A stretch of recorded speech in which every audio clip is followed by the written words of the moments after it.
encontramos en una nueva jornada para los estudiantes de 12º grado, clase de español. Les saluda el profesor César Delgado.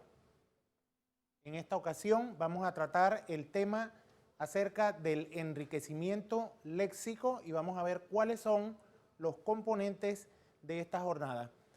Vamos a estudiar primero un concepto general de semántica. Vamos a ver la denotación y la connotación. En cuanto a la forma del estudio de los significados de las palabras, trataremos los campos semánticos y las analogías. Y finalizaremos la tarde de hoy con algunos componentes del enriquecimiento léxico. Aquí veremos hiperónimos e hipónimos, parónimos, la monosemia, la polisemia, la homonimia, sinonimia y terminaremos con los antónimos. Bien, la semántica es la rama de la lingüística que estudia el significado y cambios del significado de las palabras y de las expresiones. Tal como les dije, esta tarde vamos a estar jugando un poco con el significado de las palabras. Entonces, una de las herramientas primordiales que ustedes deben tener en cuenta es un diccionario para cuando necesiten resolver algunas dudas. Pueden utilizar un diccionario físico o tal vez pueden utilizar diccionarios en línea, como es el caso del Diccionario de la Lengua Española, que lo pueden encontrar en la página rae.es.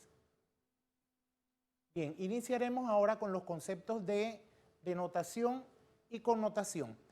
La riqueza de los textos literarios implica múltiples interpretaciones sobre una misma frase o sobre una misma palabra. A veces la palabra tiene diferentes significados de acuerdo con el contexto o con la intencionalidad que el autor incluya en el texto. A esto es lo que conocemos como denotación y connotación. Entonces vamos a apreciar cuáles son las diferencias entre estos dos aspectos. En primer plano tenemos el significado denotativo. Este primer plano semántico de significado de la palabra o la frase lo usamos con el significado directo que encontramos en el diccionario. La denotación está vinculada al sentido del mecanismo referencial con la información que transmite una unidad lingüística. Se trata de un sentido explícito, es decir, que yo no necesito hacer mayor esfuerzo para entender ese significado que tiene la palabra, a diferencia de la connotación, que sería el segundo plano, cuyo sentido es sugerido. Aquí yo tengo que pensar un poco en el contexto, qué es lo que quiere decir el autor, cuál es la significación que le da a la palabra o a la frase. Aquí tenemos un ejemplo del significado denotativo y vamos a tomar la palabra león. Si yo ubico el significado de la palabra león en el diccionario, voy a encontrar elementos tales como es un gran mamífero carnívoro de la familia de los félidos, de pelaje entre amarillo y rojo. Cerramos aquí entonces la parte de la denotación que ya he señalado son aquellos elementos que ustedes van a encontrar en el diccionario.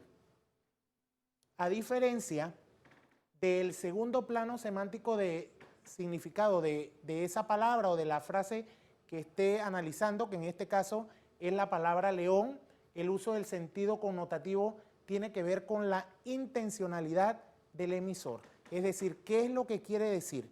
Y en el momento que yo me encuentro con estos términos en un texto literario o en una simple expresión que yo diga, el hablante tiene una intención y ese receptor tiene que tratar entonces de interpretar qué es lo que quiero decir.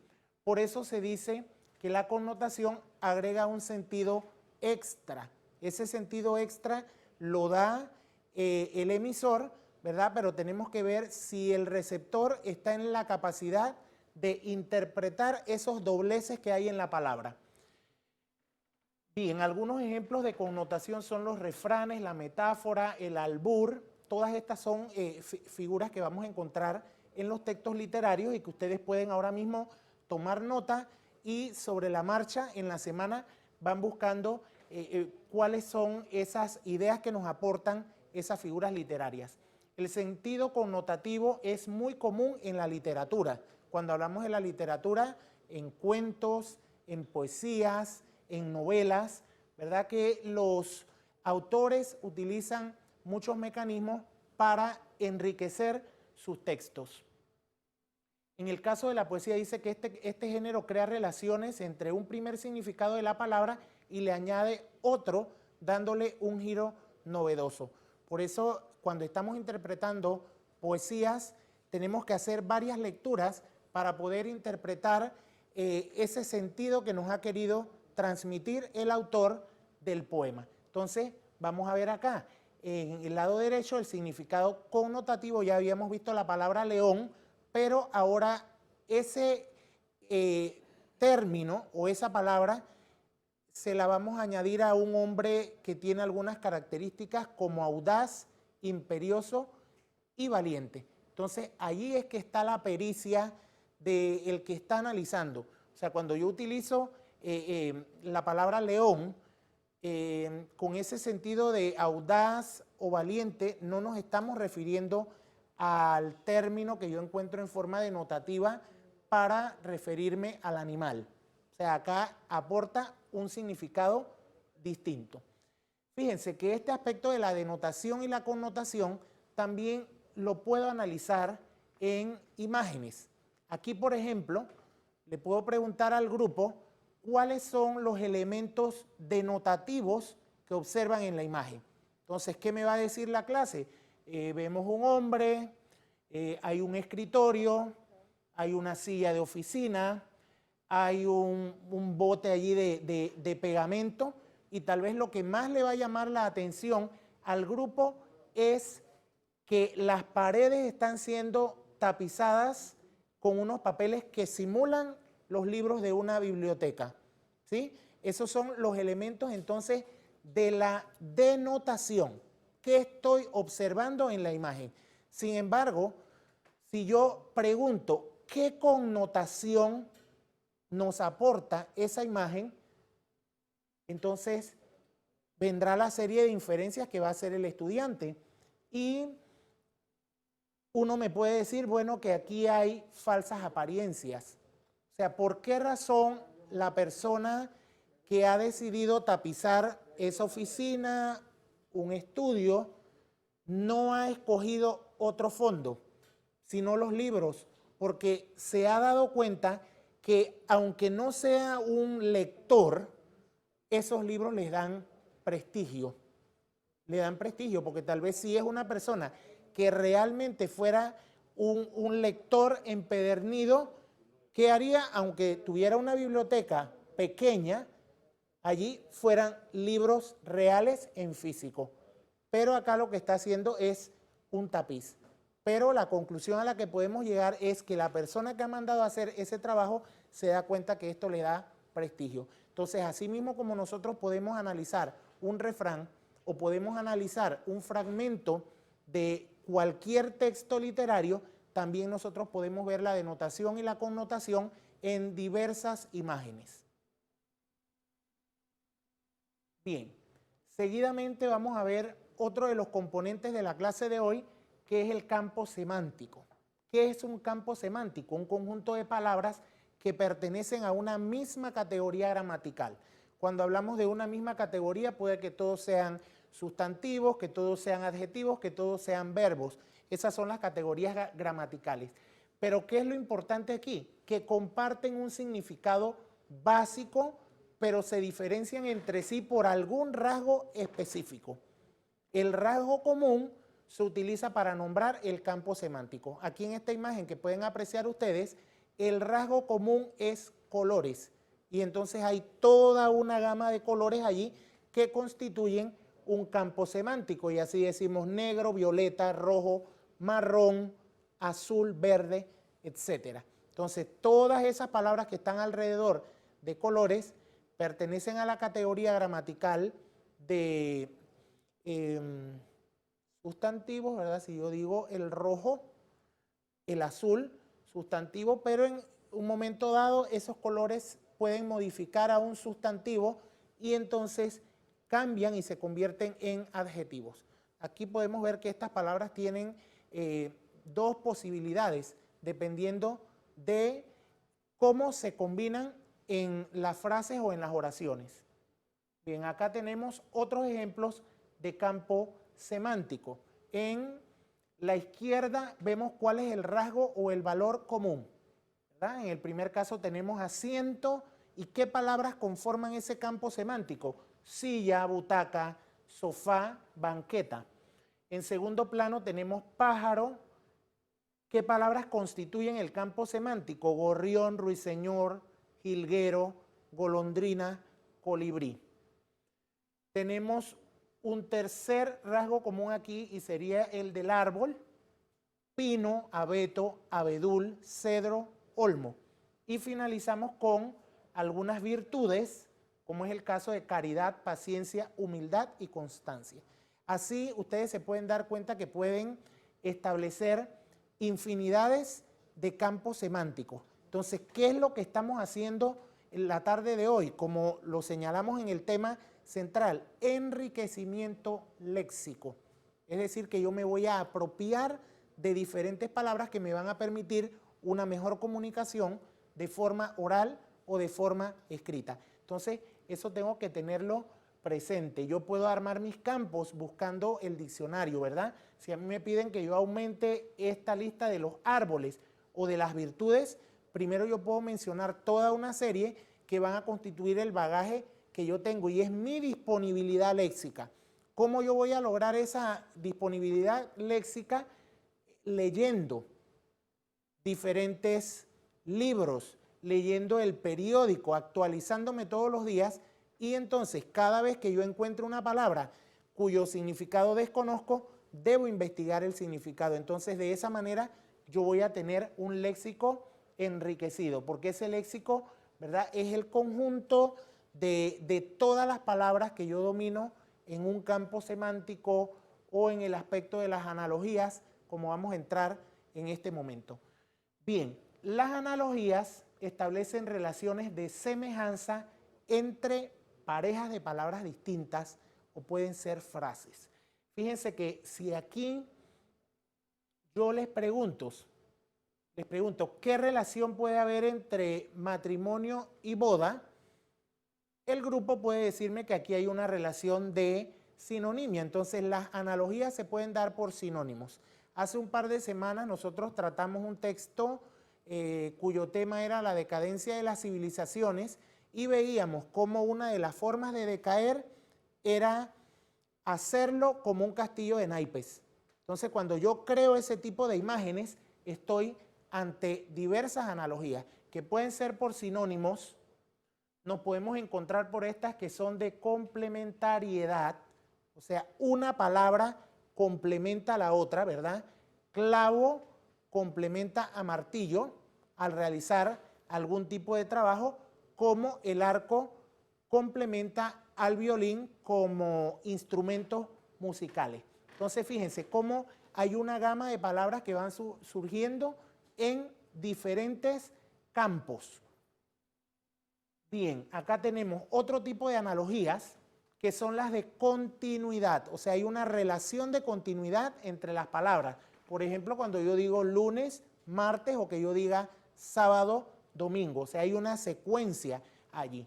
Acá tenemos eventos, ¿verdad? Eventos que se desarrollan finalizando el año, el mes de diciembre, tenemos Navidad, pero asimismo hay otro evento que es el Año Nuevo y entonces se le da continuidad en este tipo de analogías. Entonces, cuando aparecen estas palabras en distintos textos, yo debo de tratar de establecer cuál es esa relación. Y cuando hablo de la relación, las que hemos visto, sinonimia, de continuidad, y aquí tenemos causa y efecto. Causa y efecto. ¿Cómo vemos eso? Un terremoto, ¿verdad? El efecto catástrofe, o en el caso de una infección, cómo se manifiesta con fiebre. Entonces allí vemos esas analogías por causa y efecto. Bien, acá tenemos analogías por ubicación, ¿verdad? Un estante yo lo puedo encontrar en una tienda, pero hay un hablante que la relación que tiene de estante es donde guarda algunos artículos en su recámara, entonces yo puedo decir que el estante está en la recámara, o la relación que yo establezco entre plato y vitrina, que aquí tendríamos otra analogía de ubicación. Bien, hace un par de semanas vimos también las relaciones de hiperonimia e hiponimia, pero las vimos en función de un mecanismo de cohesión. Ahora lo vamos a ver desde otra perspectiva, y es la de cómo ese paradigma léxico, ese conjunto de palabras, ¿verdad?, constituyen un valor semántico común. Y aquí ustedes pueden darle seguimiento a la diapositiva, ¿verdad? Cuando yo digo mesa, armario, cómoda, cama, mesita, silla, sofá, pertenecen a los muebles. Entonces, ya habíamos visto que el hiperónimo es la palabra que contiene a todas las demás. En este caso tenemos que el hiperónimo muebles contiene a los hipónimos mesa, armario y todos los demás. Bien, en el segundo ejemplo tenemos el hiperónimo electrodomésticos para referirse a lavadora, horno, lavavajillas, frigorífico, que es una nevera, ¿verdad? Y en el último momento tenemos el hiperónimo colores, y hay una serie de hipónimos que se refieren a los colores: blanco, azul, rojo, amarillo, verde, marrón, gris. Entonces nos damos cuenta cómo podemos ver estos campos ahora desde la perspectiva de la hiperonimia y la hiponimia. Luego, hacia el centro de la diapositiva, ven claramente cómo tenemos otro hiperónimo, que es el caso de fruta, con los hipónimos naranja, manzana, pera y melocotón.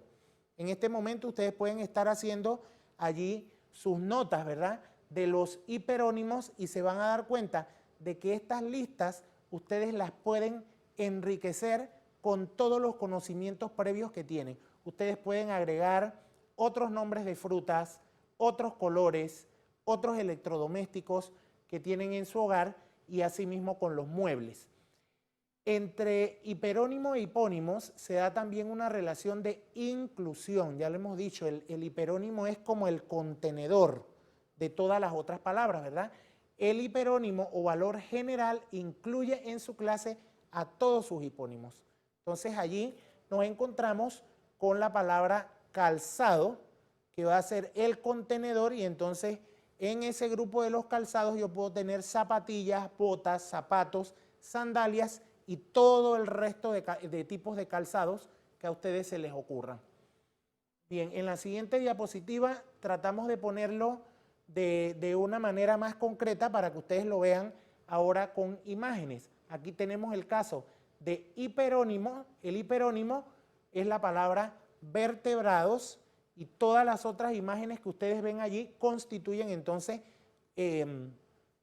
los hipónimos, ¿verdad? Aves, anfibios, peces, mamíferos y reptiles. ¿Qué es lo interesante de esta lámina? Que en un momento dado un hipónimo puede convertirse entonces en hiperónimo de otro grupo. Por ejemplo, si yo tomo la palabra reptiles como hiperónimo y usted comienza a nombrar ejemplos de animales reptiles, entonces todos esos animales que usted va mencionando se convierten en hipónimos de reptiles, como cuando yo digo serpiente, tortuga, lagarto y todos los otros reptiles que a ustedes se les ocurran. Entonces allí nos damos cuenta que todo este campo de los hiperónimos y los hipónimos podemos irlos enriqueciendo. Y de un ejemplo de reptil como es serpientes, cuando usted comienza a mencionar todas las clases de serpientes, allí vamos estableciendo otra relación. Bien, seguimos ahora con los parónimos. Dicho de una palabra que tiene con otra una relación o semejanza, sea por su etimología, es decir, a veces de dónde vienen las palabras, yo debo estudiar esa parte etimológica, o solamente por su forma o sonido, como es el caso de absolver y el caso de absorber. Absolver es liberar y en el caso de absorber, ¿verdad? Cuando se succiona algún tipo de líquido. Entonces me doy cuenta de que las palabras en cuanto a la pronunciación son muy similares cuando yo digo absolver y cuando digo absorber. La vez pasada hicimos una pequeña trampa cuando yo les dije que dibujaran la palabra carabela y nos damos cuenta de que muchas personas dibujan la calavera, el cráneo del muerto. Pertenecen a este grupo de palabras, las parónimas. Ahora, en la imagen también he tratado de proyectar otro ejemplo, ¿verdad? Cuando decimos abeja y oveja. Abeja, insecto, oveja, mamífero. Entonces ahí incluso la grafía es diferente en el momento que yo tengo que escribir la palabra, pero si se trata de un dictado, yo tengo que escuchar con mucha atención qué es lo que me están dictando para poder escribir ese significante de manera correcta, porque a veces es el significante el que nos confunde. Porque yo puedo escribir en el tablero la palabra oveja, lo voy a hacer con V, ¿verdad? A diferencia de si escribo la palabra abeja, nos damos cuenta de que esta se escribe con B. Ese es el significante, es decir, lo que yo leo en el tablero o la pronunciación que yo escucho. Y entonces ahí viene la confusión en este tipo de palabras porque hay mucho parecido tanto en la escritura como en la pronunciación, pero cuando llegamos al plano del significado, que es la imagen mental que yo hago en mi cerebro cuando decimos abeja, no se me va a ocurrir pensar en el mamífero, sino en el insecto. Bien, acá tenemos otros ejemplos. Fíjense que la pronunciación es muy parecida cuando yo digo aséptico, libre de gérmenes, a cuando yo digo escéptico, que es una persona incrédula. Cesta, me refiero a una canasta, a cuando digo sexta, es el ordinal correspondiente a 6, ¿verdad? Acá vamos a ver el orden. O cuando decimos prejuicio, un juicio previo que yo me hago sobre una situación o sobre una persona sin conocerla, a cuando digo perjuicio, que es un daño o un acto nocivo. Entonces, cuando yo intercambio una palabra por otra, podemos llegar entonces a confusiones de tipo semántico, porque están afectando el significado de la palabra y eso se puede convertir en una barrera en el acto comunicativo. Bien, ahora vamos a tratar el aspecto de la monosemia.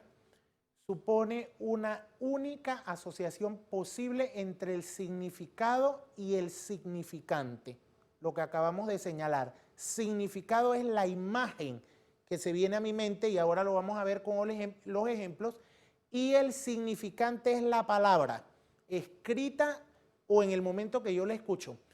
Por lo general, las palabras monosémicas pertenecen a los términos científicos o técnicos.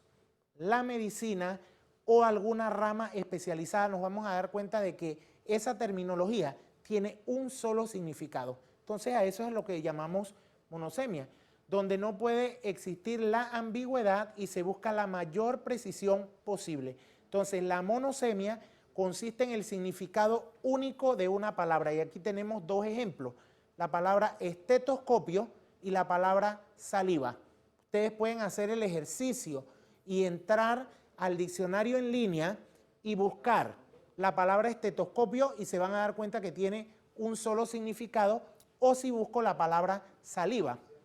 Aquí yo elegí dos casos de monosemia y he hecho captura del diccionario. En la palabra zinc tenemos allí toda su definición: elemento químico metálico de número atómico 30, de color blanco, etcétera. Ese es el único significado que tiene la palabra zinc en el diccionario. Entonces, ¿qué quiere decir? Que es una palabra monosémica. Fíjense que es muy curioso el caso de la palabra zinc. aparece primero con C y luego con la abreviatura también sin con Z. Entonces, ¿qué quiere decir? Que la academia permite ambos usos, sin con C, sin con Z, pero prefiere la primera. Y tenemos el caso de estetoscopio, que también solamente tiene un significado en el diccionario: aparato destinado a auscultar los sonidos del pecho y otras partes del cuerpo, ampliándolos con la menor deformación posible. Ustedes pueden hacer la comprobación, entran al diccionario y nos vamos a dar cuenta de que solo tiene un significado, por lo tanto llegamos a la conclusión de que es una palabra monosémica. Bien, ahora entramos a otro grupo, son las palabras homónimas y las palabras polisémicas. Basta con abrir cualquier página del diccionario para percatarnos de que la mayoría de las palabras poseen más de una acepción. Se me dificulta más encontrar una palabra monosémica que una polisémica en el diccionario, porque las de este grupo vamos a encontrar más. Algunos de estos contenidos están relativamente próximos y mantienen rasgos significativos compartidos. Otros se hallan tan alejados que no se detectan aspectos comunes, forman signos diferentes. En el primer caso se suele hablar de polisemia y en el segundo de homonimia. Bien, voy a terminar la información que está aquí y luego vamos a ver una diapositiva que lo proyecta de una manera más concreta. Desde el punto de vista histórico, homonimia y polisemia suelen seguir un diferente proceso de formación de la palabra. O sea, que ¿qué es lo que estamos averiguando nosotros en este proceso histórico? Y lo vamos a lograr a través de un diccionario, si ese diccionario presenta las etimologías de las palabras, es decir, de dónde viene, cómo se ha comportado esa palabra a lo largo de la historia de la formación de nuestro idioma. Entonces, la homonimia, que lo ven ustedes acá del lado derecho con la palabra bote, nace, dice aquí, de dos palabras distintas, puede ser de 2, de 3, 4, 5 etimologías diferentes. Y entonces, en la palabra bote, si ustedes van al diccionario, se van a dar cuenta de que tiene mucho más de 3 entradas. Ahora en la proyección lo vamos a ver, creo que son 6 entradas que tiene la palabra bote. Es consecuencia de un proceso de confluencia de significante. La polisemia se origina en una sola palabra cuyo significado se produce en diversificaciones generalmente metafóricas. O sea, la parte de la connotación, qué significado empieza a darle la gente a una palabra. Y nos vamos a dar cuenta que boca es una palabra polisémica, o sea, procede de una misma palabra. Cuando vamos al diccionario, la vamos a encontrar con una sola entrada. Una sola entrada, a diferencia de bote, que vamos a encontrar bote 1, bote 2, bote 3, hasta llegar al bote 6. Los diccionarios suelen asignar diferentes entradas a los casos de homonimia. Por el contrario, los sentidos de un signo polisémico aparecen como diferentes acepciones. O sea que no va a ser una entrada diferente, sino que aparece una sola vez, entonces acepción 1, acepción 2, acepción 3, con todos sus múltiples significados. Aquí tenemos la palabra hoz, un instrumento que sirve para cortar la hierba o una angostura en un valle. Nos damos cuenta de que tiene 2 orígenes, entonces ahí hay homonimia. Pero si estudio la palabra antena y voy al diccionario, me voy a dar cuenta de que tiene una sola entrada, pero con diferentes acepciones. Antena para referirse a la parte de un insecto, la antena del barco, la antena de la televisión o el radio. Entonces allí nos vamos a encontrar pues con diferentes significados. Tal como les decía, acá lo vamos a ver de manera más concreta. Palabras polisémicas, boca, una sola entrada, ¿verdad? Pero aquí podemos apreciar 6 acepciones. ¿Qué son 6 acepciones? 6 significados. Y entonces está la parte esa que decíamos hace un rato, que a veces es metafórica, o sea, boca para referirme al órgano donde inicia la digestión, pero hay personas que de manera metafórica hablan de la boca del horno, de la boca del cañón, boca de calle, boca del metro, es decir, por donde yo entro o salgo en una estación del metro. Entonces aquí en boca tenemos polisemia y en la palabra bote, que la vemos del otro lado, hay homonimia.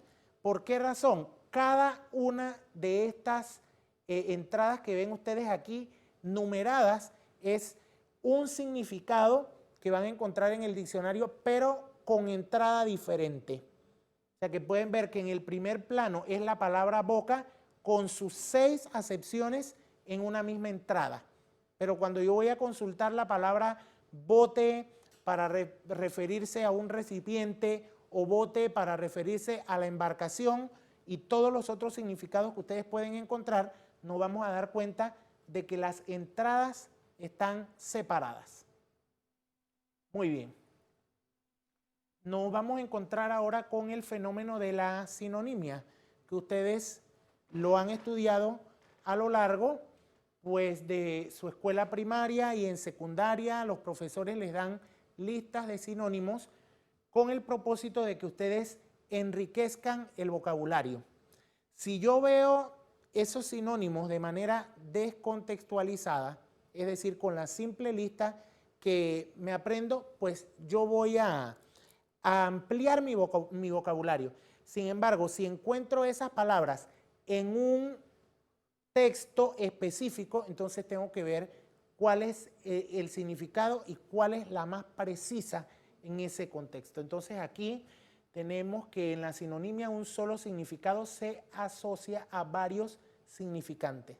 Recordamos que el significado es la idea que tengo en la mente, la idea que tengo en la mente, y los significantes pueden ser distintos. O sea, desertor y prófugo, la idea es una persona que se va, ¿verdad?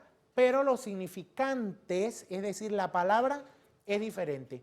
Nos encontramos con malaria y paludismo, que son sinónimos, colindante y limítrofe, fraile, monje, fisco, erario, para referirse al dinero público, fútbol y balompié. Son palabras sinónimas. Vamos a ver qué implicaciones tiene esto de la sinonimia con los niveles de la lengua. Una lengua es tan rica como niveles en la sociedad. En ella confluyen variedades sociales, geográficas, culturales, profesionales, etc. De ahí que encontremos series de palabras sinónimas que provienen de distintos estratos. Cuando hablamos de los estratos, son los niveles o los ámbitos de la lengua. Fíjense aquí, geográficos. Tengo un ejemplo, maní y cacahuete. Aquí en Panamá nosotros generalmente utilizamos la palabra maní, pero por variante regional o variante geográfica, en otros países van a decir cacahuete frente al mismo alimento. Entonces, de pronto yo soy extranjero y yo pido un paquete de cacahuete en la tienda, y aunque yo estoy viendo que tienen maní, me van a decir que no hay. ¿Por qué razón? Porque no conocen el otro sinónimo que tiene la palabra. Pero, repito, es por una variante geográfica. Aquí tenemos el caso de la lengua culta y la lengua estándar. Lo culto, la parte literaria, lo que se presenta en un noticiero. Algunos van a preferir la palabra fallecimiento y otros todavía una más culta, que es la palabra deceso. Vamos a ver ahora un enfrentamiento entre la lengua estándar, que es la que hablo todos los días, frente al nivel vulgar. Cuando hablamos del nivel vulgar no nos referimos a palabras obscenas. Las palabras en el nivel vulgar se refiere a aquellas personas que no han tenido una instrucción académica o no han tenido una instrucción lingüística. Entonces, en ese sentido hay personas que pueden hablar de dinero.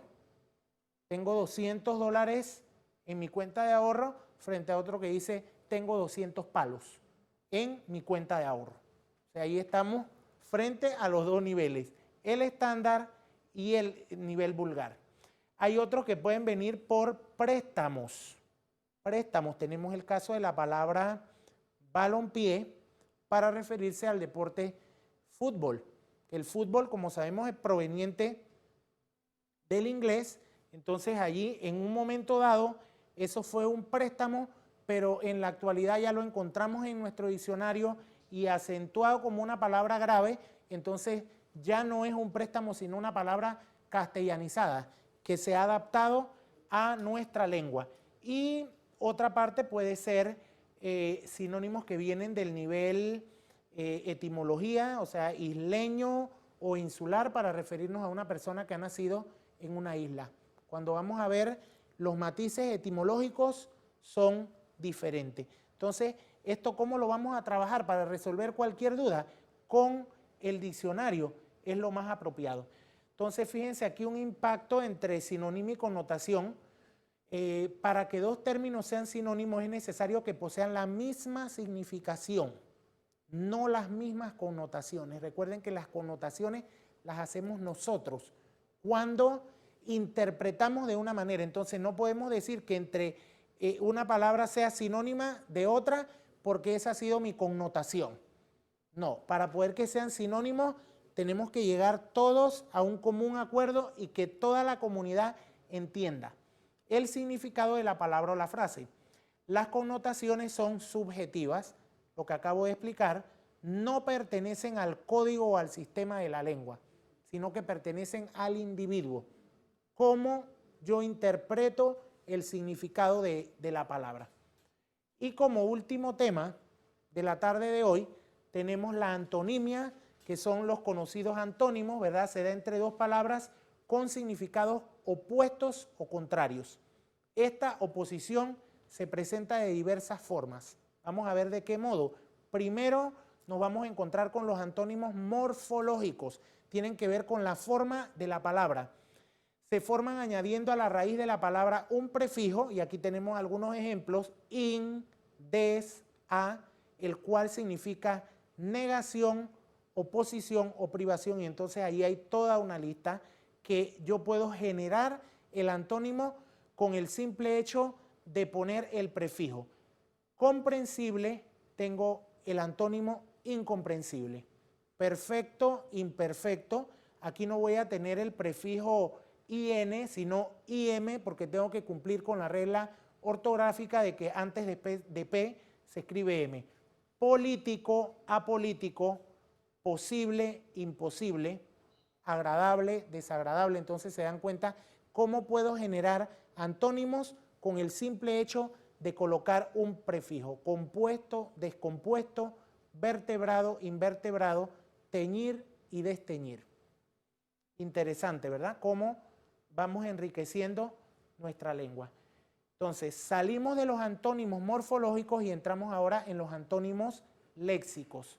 Tenemos el primer grupo, que son los antónimos excluyentes o complementarios. Son parejas de palabras incompatibles donde la afirmación de una implica la negación de la otra. Entonces, verdadero, falso, vivo, muerto, arriba, abajo. Son excluyentes o complementarios. Me puedo encontrar con antónimos inversos, que son parejas de palabras cuyos significados describen una misma relación desde puntos de vista alternativos. Madre, hija, acreedor, deudor. Y entonces en el último grupo tenemos los antónimos extremos o de grado. Fíjense, acá hay una gradación ahora. Son parejas de palabras cuyos significados representan los extremos opuestos de una escala. Y entonces, cuando nos referimos a esto de la escala, es que en medio de los dos términos que tenemos allí como ejemplo, puede haber un término medio. Entonces allí se da la gradación. Tengo que frío es el antónimo de caliente, pero en medio yo puedo tener la palabra tibio. Entonces allí tenemos un antónimo extremo o de grado, y en el último ejemplo tenemos entonces la palabra negro, blanco, y entre el negro y lo blanco podemos tener lo gris. Así que entonces allí tenemos otro antónimo léxico, ¿verdad? Del tipo extremo o de grado. Entonces, de esta manera, cerramos la presentación de hoy en cuanto al marco de teoría y necesito que hagan captura de pantalla en este momento para que ustedes puedan hacer su labor en casa. Establezca relaciones de distintos tipos con las palabras que se ofrecen en el siguiente banco. Y aquí tenemos añil, burdeos, epigrafía, sepia, filatelia, espeleología, florilegio, bermejo, filología, solferino, cinemática, taxidermia, magenta, agiografía, apicultura, pinacoteca, salmón, lavanda, ocre y jade. Entonces ahí ustedes tienen que jugar con esas palabras.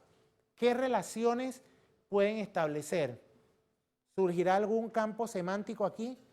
Puedo buscar el sinónimo de estas palabras, puedo buscar si tienen antónimos, puedo hacer una relación allí de hipónimos y perónimos, puedo escudriñar en el diccionario y llegar a la conclusión de cuáles de estas palabras son monosémicas, si es que hay alguna, o todas son polisémicas, o hay palabras homónimas. Entonces en eso va a consistir la labor que ustedes van a realizar durante esta semana. Entonces, de esta manera, queridos estudiantes, llegamos a la conclusión de la clase de hoy. Antes de despedirme, hacerles unas recomendaciones. Se quedan en casa con los cuidados pertinentes. El aseo, porque tenemos que erradicar este virus que ahora mismo azota nuestro país. Tengan todos muy buenas tardes. Hasta la próxima.